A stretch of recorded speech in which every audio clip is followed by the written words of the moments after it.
پاس رسول من انفسکم تمہاری ہی جنس سے، عزیز علیہ ما عنتم جو چیز تمہارے اوپر گراں گزرتی ہے، تمہیں مشقت میں ڈالتی ہے، تکلیف میں ڈالتی ہے، وہ چیز تمہارے رسول پر بہت بھاری گزرتی ہے۔ حریص علیکم وہ تمہارے اوپر بڑے ہی حریص ہیں، تمہاری فلاح، تمہاری بہبود، تمہاری خیر خواہی کے معاملہ میں، ایمان والوں کے ساتھ رؤوف الرحیم، رؤوف بھی ہیں رحیم بھی۔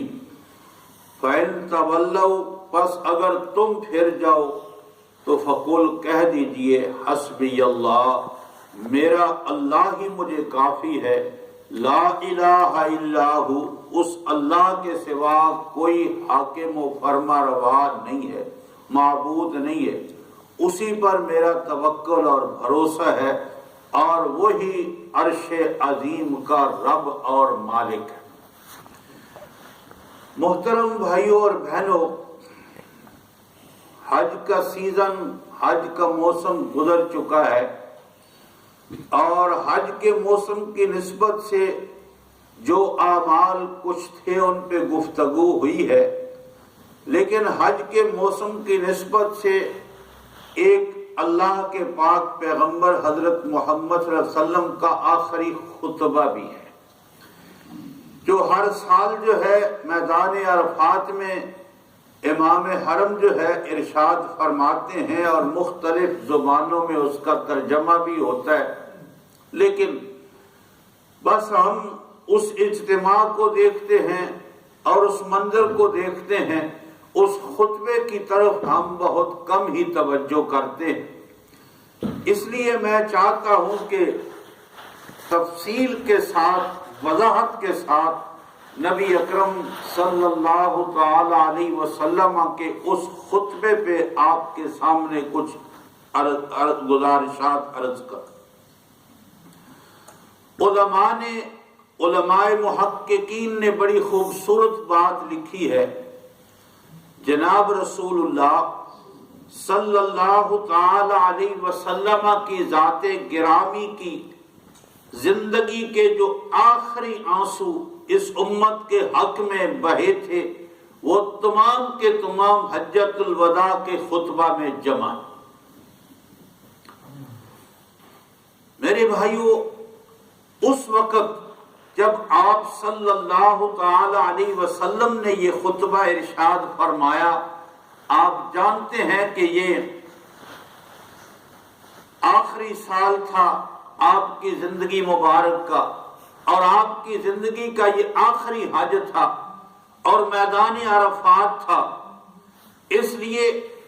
اللہ کے پاک نبی صلی اللہ تعالی علیہ وسلم کا کام کامل اور مکمل ہو چکا تھا۔ رب تعالی نے اعلان فرما دیا تھا اذا جاء نصر اللہ والفتح، کہ اللہ کی مدد آ گئی، فتح ہو گئی، اور لوگ اللہ کے دین میں جوق در جوق داخل ہونا شروع ہو جائیں۔ الیوم اکملت لکم دینکم، دین کامل اور مکمل ہونے کا اعلان ہو گیا تھا۔ تو نبی اکرم صلی اللہ تعالی علیہ وسلم کی ذات گرامی دیکھ رہی تھی کہ اب میری امت کی طرف دولت اور حکومت کا ایک سیلاب بہتا ہوا آ رہا، اور واقعتاً ایسا ہی تھا، دولت بھی آ رہی تھی، مال و دولت بھی، اور پھر حکومت، اقتدار اور طاقت بھی آ رہی تھی۔ آپ صلی اللہ تعالی علیہ وسلم کے قلب اطہر پہ یہ اندیشہ اور خوف اور فکر جو ہے طاری تھا، کہیں اس مال و دولت کی فراوانی کی وجہ سے، حکومت اور اقتدار اور طاقت کی وجہ سے میری امت کا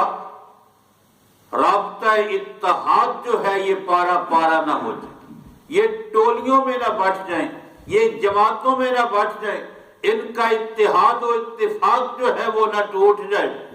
اس لیے کہ یہ اقتدار اور دولت ہی ایک ایسی چیز ہے جو بھائیوں کو آمادہ کرتی ہے کہ اپنے بھائیوں کو قتل کر دو، جو آمادہ کرتی ہے کہ لوگوں کے حقوق غصب کر لو، یہ دولت ہی کی ہرس اور لالچ یہ ہے جو انسان کو قتل و غارت پہ جو ہے وہ آمادہ کرتی۔ اس لیے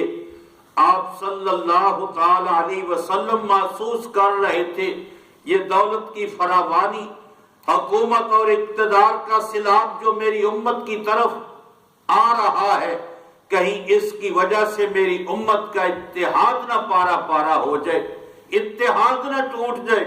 اس لیے آپ نے یہ سبق دیا تھا کہ تمہاری عزت، تمہارے احترام، تمہاری طاقت کا راز تمہارے اتحاد میں ہے، اور اگر تمہارا اتحاد ٹوٹ گیا تو کمزور ہو جاؤ گے، غیروں سے مار کھا جاؤ گے۔ اور جب تک امت مسلمہ متحد رہی، یہ سیسا پلائی ہوئی دیوار کی طرح جو ہے، پہاڑ کی طرح متحد تھی، اور پھر دنیا کی کوئی طاقت اس کو ہلا نہیں سکی۔ لیکن جب یہ فرقوں میں بٹ گئے، کمزور کمزور ہوتے چلے گئے۔ اس لیے آپ صلی اللہ تعالی علیہ وسلم نے خطبہ حجۃ الوداع میں اتحاد امت کے موضوع کو اپنے سامنے رکھا، اتحاد امت کے موضوع، اور پھر زور نبوت پوری توانائی کے ساتھ اس موضوع پہ آپ نے صرف کر دی، اور پھر اتنے درد انگیز الفاظ کے ساتھ امت کو اتحاد کی اپیل کی کہ اگر امت کو احساس ہو جائے تو پھر امت کبھی جو ہے وہ تفرقوں میں نہ بٹے، اختلاف کا شکار نہ ہو، حسد اور بغض کا شکار نہ ہو۔ پھر امت جو ہے، اس طرح رب تعالی نے امت کا نقشہ کھینچا ہے جی کہ تم ایک جسم کی مانند ہو، پھر ہم مسلمان ایک جسم کی مانند کی طرح رہے۔ محترم بھائیوں اور بہنوں، یہ جو امت کا اتحاد ہے، بدقسمتی سے آج یہ موضوعات مولوی بھی سست ہو چکے ہیں، فراوانی سے آسانی کے ساتھ جو ہے وہ پیٹ کا دھندا چل رہا ہے، اس لیے ہم بھی مشقت اٹھانے کے لیے تیار نہیں ہوتے۔ ورنہ پاکستان کے اندر جماعت اسلامی نے اپنی جماعت کا ایک شعبہ قائم کیا تھا جس کا نام تھا اتحاد العلماء، یعنی اہل علم اور امت کے درمیان اتفاق و اتحاد پیدا کیا تھا۔ اور پھر ہمارے بزرگ فرمایا کرتے تھے یہ اتحاد و اتفاق یہ ایمان کا تقاضا نہیں ہے، جس طرح نماز ایمان کا تقاضا ہے، روزہ ایمان کا تقاضا ہے، وہ فرماتے تھے یہ عین ایمان ہے۔ اگر اتفاق و اتحاد قائم نہ ہو اہل ایمان کے درمیان تو پھر نہ ان کی نماز میں کوئی جان ہے، نہ ان کی عبادات میں کوئی جان ہے۔ اور اللہ کا فرمان بھی یہی ہے، یا ایھا الذین آمنوا اتقوا اللہ حق تقاتہ ولا تموتن الا وانتم مسلمون۔ اے ایمان والو، اللہ سے ڈرو جیسا کہ ڈرنے کا حق ہے، اور ہرگز موت نہ آئے مگر اسلام کی حالت میں آئے۔ اور اب تعالیٰ نے فرمایا اگر اسلام کی حالت میں تم مرنا چاہتے ہو وَاعْتَصِمُوا بِحَبْلِ اللَّهِ، پھر تمام کے تمام اہل ایمان مل کر اللہ کی رسی کو مضبوطی کے ساتھ پکڑ لو، جمیعہ سب کے سب، وَلَا تَتَفَرَّقُوا، اور تفرقے میں نہ پڑ جاؤ۔ اب آپ اللہ کے ارشادات و فرمودات پہ غور فرمائیں۔ ہماری نماز ہے، روزہ ہے، حج ہے، زکوٰۃ ہے، دوسری عبادات ہے، ان کا مقصد تو یہی ہے کہ ہماری موت اسلام پہ آئے، ہماری قبر جو ہے وہ روشن ہو، ہمیں جنت مل جائے، اللہ کے عذاب سے بچ جائیں۔ اور اللہ فرماتے ہیں اسلام پہ مرنا چاہتے ہو تو پھر سب اکٹھے ہو جاؤ، اکٹھے نہ ہوئے تو پھر خطرہ۔ جس طرح جناب رسول اللہ صلی اللہ تعالی علیہ وسلم نے فرمایا جب کوئی انسان جماعت سے علیحدہ ہوتا ہے تو اس کی مثال اس بکری جیسی ہے جو ریوڑ سے علیحدہ ہو جاتی ہے۔ وہ راستہ بھی بھٹک جاتی ہے، بھیڑیے کا شکار بھی ہو جاتی ہے اور پھر اس کی حفاظت بھی نہیں ہو پاتی۔ اسی طرح اہل ایمان میں سے جو جماعت سے علیحدہ ہو گیا، فرمایا وہ شیطان جو انسانیت کا دشمن اور بھیڑیا ہے، آسانی کے ساتھ اس کا شکار ہو جائے گا۔ آپ غور فرمائیں کہ یہ انسانیت کی زندگی، یہ اجتماعی زندگی ہے۔ زندگی کے معاملات، اگر ایک انسان اکیلا چاہے کہ میں اللہ کے رسول کے احکام پہ عمل کر لوں تو اس کے لیے بہت مشکل، ناممکن ہے، جب تک کہ دوسرے تمام انسان مل کر جو ہے وہ اس کے ساتھ اللہ کے راستے پہ چلنے کے لیے تیار نہ۔ اس لیے میرے بھائیوں، میری بہنوں، جناب رسول اللہ صلی اللہ تعالی علیہ وسلم نے اتفاق و اتحاد کے موضوع کو اپنے سامنے رکھا خطبہ حجۃ الوداع میں، اور پھر پورا زور نبوت جو ہے اس پہ صرف کر دیا تاکہ میری امت تا قیامت متحد رہے، ان کے درمیان و اتفاق اتحاد جو ہے وہ قائم رہے اور یہ تفرقوں میں، ٹولیوں میں نہ بٹ جائے۔ حمد و صلات کے بعد، یعنی یہ جو ہم خطبہ پڑھتے ہیں الحمدللہ وکفا وسلام علی عبادہ الذین اصطفیٰ، اس کے بعد پھر ہم گفتگو کرتے، اس کو کہتے ہیں حمد و صلات کے بعد آپ کی زبان اقدس سے جو سب سے پہلا جملہ خطبہ حجۃ الوداع کے لیے جو ہے صادر ہوا، اس نے پھر اہل ایمان کو تڑپا کے رکھ دیا،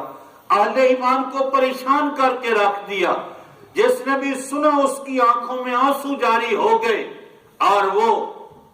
بڑی مشکل سے اپنے آپ کو سنبھال پایا۔ اور واقعتاً اگر وہ محبت، وہ پیار اللہ کے پاک حبیب سے ہم کو بھی ہو جائے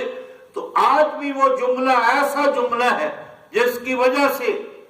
اہل ایمان تڑپ اٹھتے ہیں، جو اللہ کے پاک حبیب کی زبان اقدس سے نکلا تھا۔ صحابہ کو جو اللہ کے پاک نبی سے محبت تھی، اپنی جان سے بھی زیادہ، مال سے بھی، اولاد سے بھی زیادہ، جو بات حضرت علی رضی اللہ تعالیٰ عنہ نے ارشاد فرمائی وہ بالکل حق اور سچ ہے۔ فرمایا کرتے تھے، صرف اپنی ذات کے بارے میں نہیں فرماتے تھے، اللہ کے پاک حبیب کی تمام جماعت کی ترجمانی فرماتے تھے۔ حضرت علی فرماتے تھے کہ اگر کوئی آدمی بیابان جنگل میں ہو، صحرا میں ہو، اس کا راشن ختم ہو جائے اور پیاس کی شدت سے اس کی زبان وہ لٹک جائے تو فرمایا موت اس کے سامنے کھڑی ہو، اس آدمی کے دل میں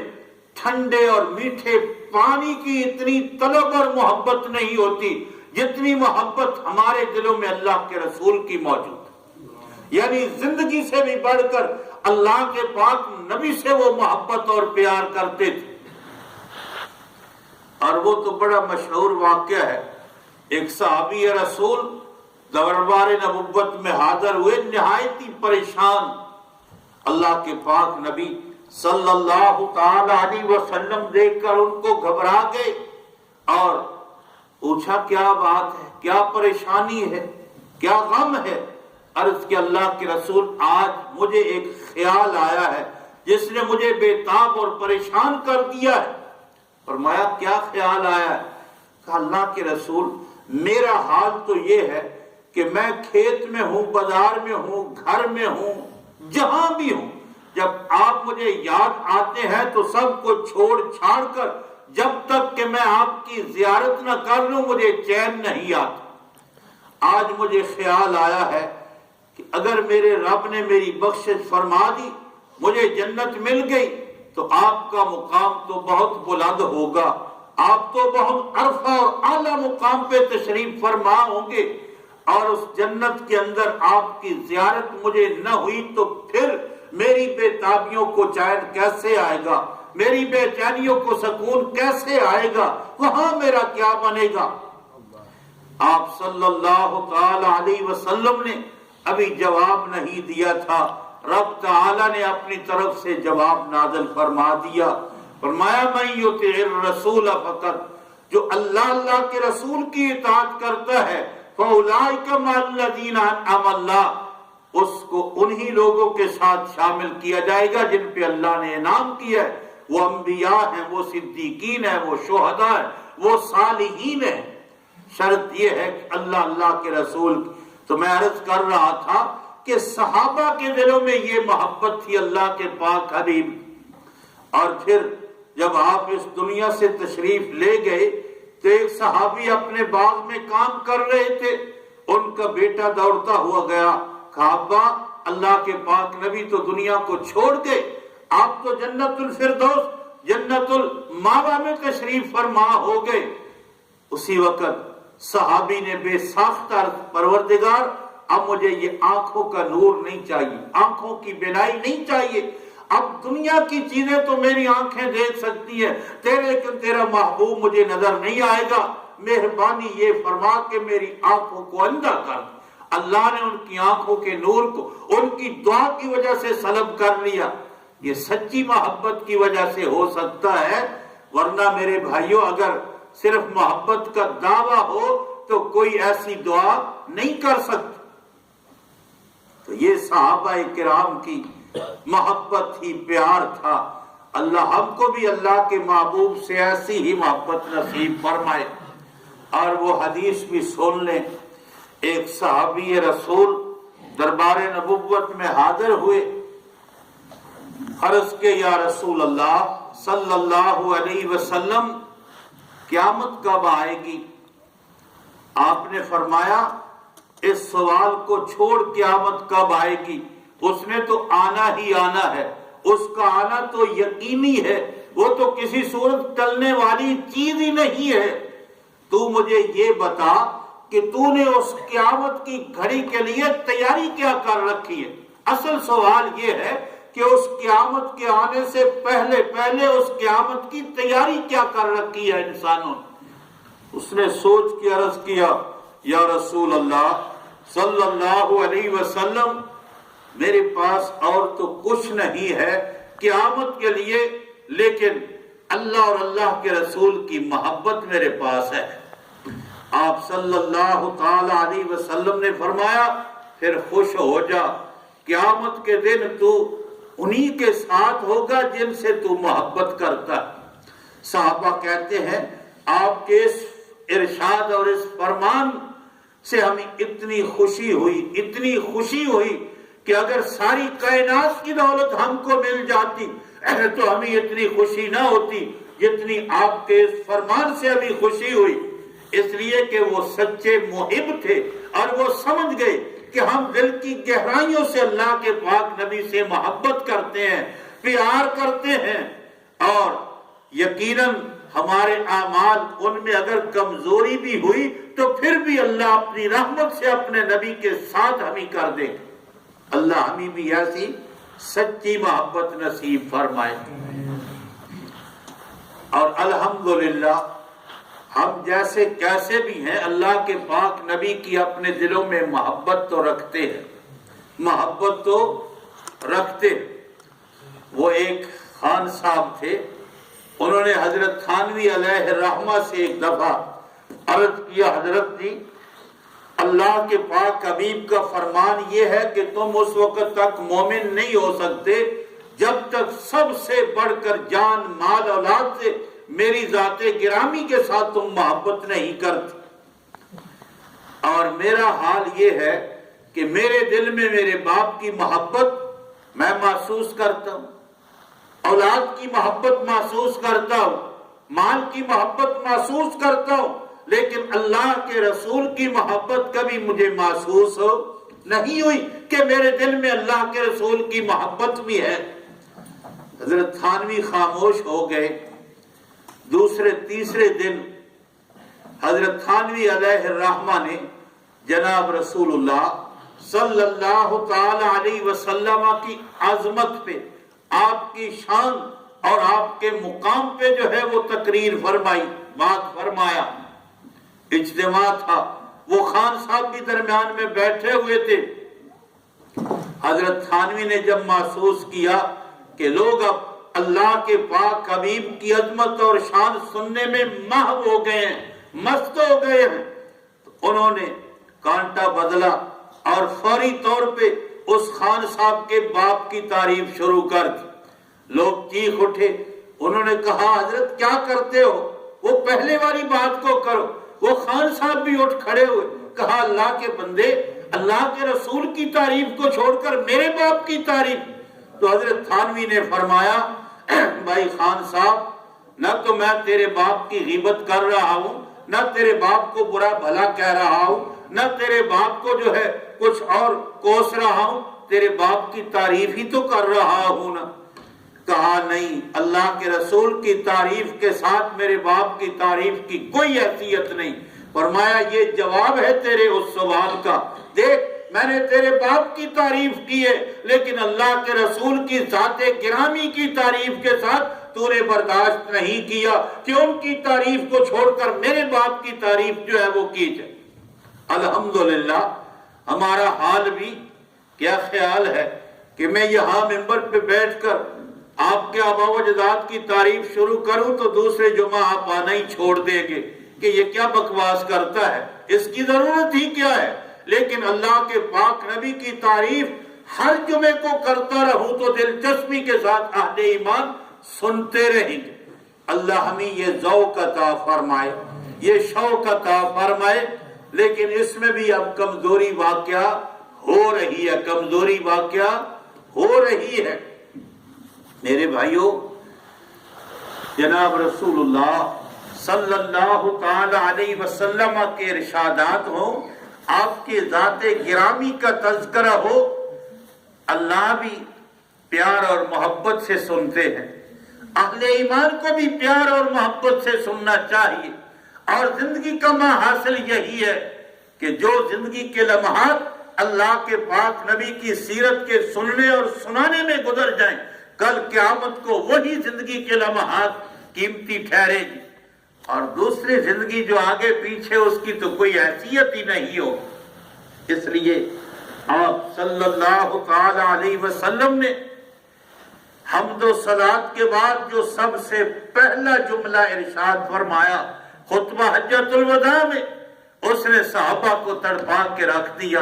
پریشان کر دیا۔ وہ کیا تھا؟ فرمایا اے لوگو، اے سامعین، اے میرے مخاطبین، اب میں خیال کرتا ہوں کہ میں اور تم اب آئندہ کبھی اس میدان میں اکٹھے نہیں ہوں۔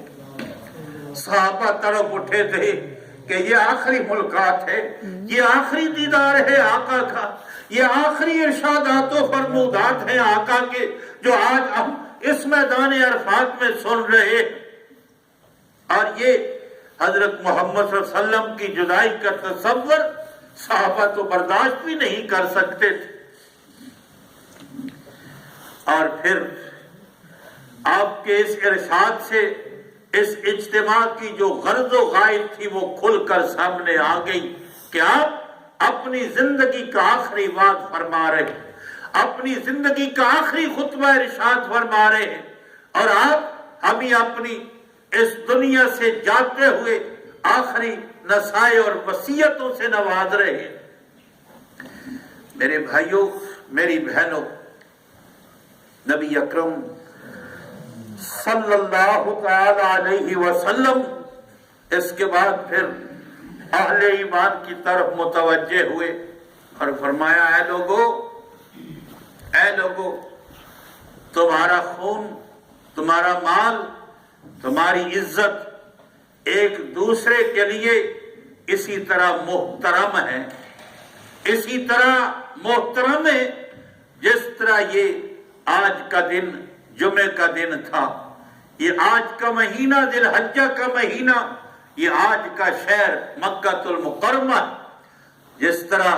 ان تینوں چیزوں کا تمہارے دلوں میں احترام ہے،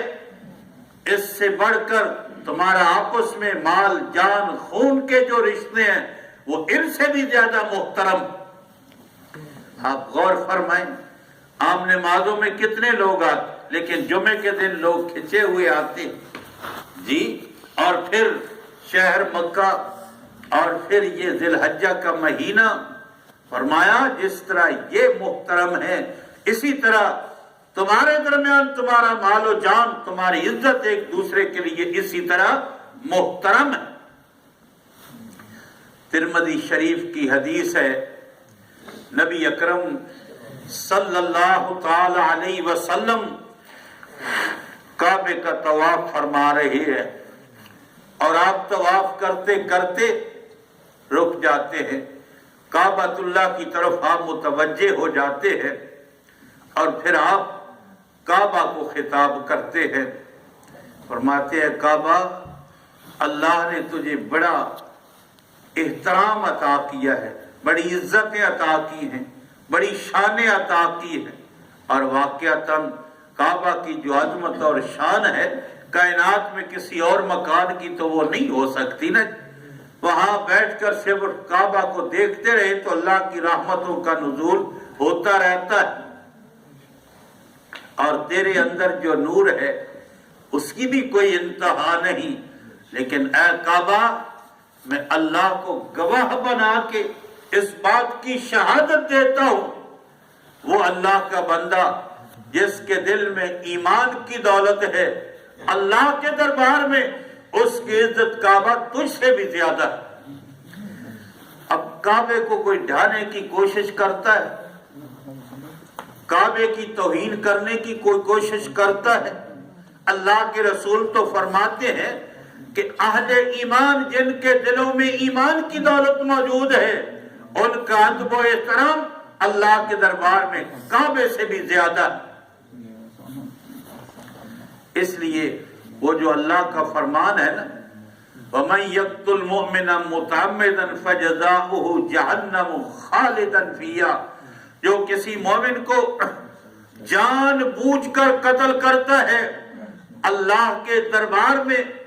اس کی سزا ہمیشہ ہمیشہ جہنم، ہمیشہ ہمیشہ جہنم ہے۔ علماء کہتے ہیں اس نے تو ایک آدمی کو قتل کیا ہے اور پھر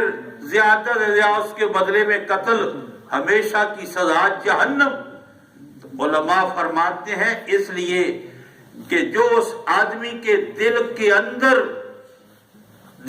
اندر کلمہ موجود تھا، ایمان موجود تھا، اس قاتل نے اس کی توہین کی ہے، اس لیے اس کا بدلہ ہمیشہ ہمیشہ جہنم کی آگ۔ محترم بھائیوں اور بہنوں، آج ماں باپ کا وہ ادب و احترام نہیں ہے، بہن بھائیوں کا وہ ادب و احترام نہیں ہے، آپس میں ہم مسلمانوں کے لیے ایک دوسرے کا وہ ادب و احترام نہیں ہے۔ آج ہم ایک دوسرے کو دا لگا لیتے ہیں، ایک دوسرے سے دھوکہ کر لیتے ہیں۔ نبی پاک نے فرمایا مومن کو گالی دینا فسق ہے، مومن کو قتل کرنا یہ کفر ہے۔ لیکن آج ہم کہاں تک؟ اللہ کے پاک نبی تو رحمت للعالمین بن کے آئے تھے، اور آپ کی جو شفقت اور محبت امت کے لیے تھا وہ کوئی والد اپنی اولاد سے نہیں کر سکتا۔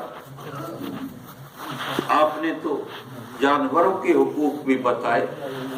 اور آپ نے تو درندوں کے حقوق بھی بتائے، کائنات کی ہر چیز کے حقوق آپ نے اپنی امت کو بتائے۔ لیکن محترم بھائیوں، ہم مسلمان ہیں، ہم کلمہ پڑھتے ہیں، اپنے دلوں میں ایمان کی دولت رکھتے ہیں، ہم کو اپنے نبی کے ہر فرمان کا لحاظ کرنا چاہیے، ہر فرمان پہ عمل کی کوشش کرنا چاہیے، کسی انسان کو نقصان نہیں پہنچانا چاہیے، دھوکہ نہیں دینا چاہیے، فراڈ نہیں کرنا چاہیے، کسی کو گالی نہیں دینی چاہیے، کسی کا دل نہیں دکھانا چاہیے، ہر ایک کے مال کو اپنا مال، ہر ایک کی عزت کو اپنی عزت جو ہے وہ سمجھنا چاہیے۔ لیکن ہم غافل ہو چکے ہیں، بے خبر ہو چکے ہیں، اور نبی کے اگر پیار کو ہم محسوس کریں تو پھر ہم مر جائیں، لیکن نبی کے کسی حکم کی خلاف ورزی نہ کر۔ مشہور واقعہ ہے، نبی اکرم صلی اللہ تعالی علیہ وسلم نے فرمایا